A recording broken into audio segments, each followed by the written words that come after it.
হে guys, আমি Sumi. Welcome to my new mini blog. এই যে আমার অ্যালার্ম ক্লক চলে এসেছে এইখানে।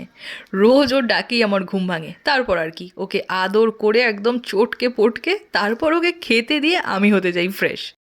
সেদিন স্মার্ট বাজার থেকে তন্দুরি মেয়ো আর চিজি সস এনেছিলাম, তো সেটা দিয়ে আজকে মাকে বলেছি একটা দারুণ ব্রেকফাস্ট বানাতে। মেয়োনিজ, চিজ এগুলো তো আগেও খেয়েছি, কিন্তু এরকম সস টাইপ কিছু আমি আগে কখনো খাইনি। বাট মা যেটাই বানাবে সেটাই ভালো হবে। মা রান্নার জাদুঘর বলে কথা।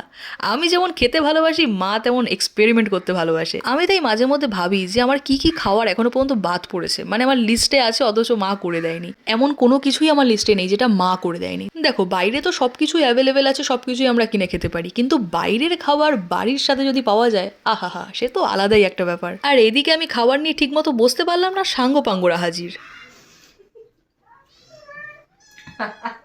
তো আজকেও আছে আমার ইনস্টিটিউট বিকেল 4টে থেকে, আর এখানে সমস্ত কিছু ব্যাগপত্র গুছিয়ে নিচ্ছি। ল্যাপটপ আমাকে ক্যারি করতে হয় না, কিন্তু আজকে প্রয়োজন রয়েছে। জম্পেশ বাড়ি হয়েছে আজকে ব্যাগটা। আজকে আর কোনো হাঁটাহাঁটির সিন নেই, সাইকেল নিয়েই আজকে যেতে হবে। তাও জানি না সাইকেল কি অবস্থায় রয়েছে, কারণ 1 মাসের বেশি হয়ে গেছে, ইউজ করা হয় না, ওইভাবেই পড়ে রয়েছে।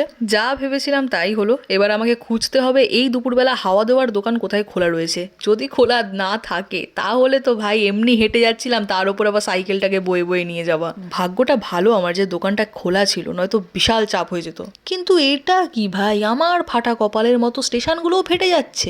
আবার না এই স্টেশনটাকেও বন্ধ করে দেয়। যাই হোক, ল্যাথ খেতে খেতে আমি এখন পৌঁছে গেছি আমার ইনস্টিটিউট। ভাই ভীষণ ঘুম পাচ্ছে আমার।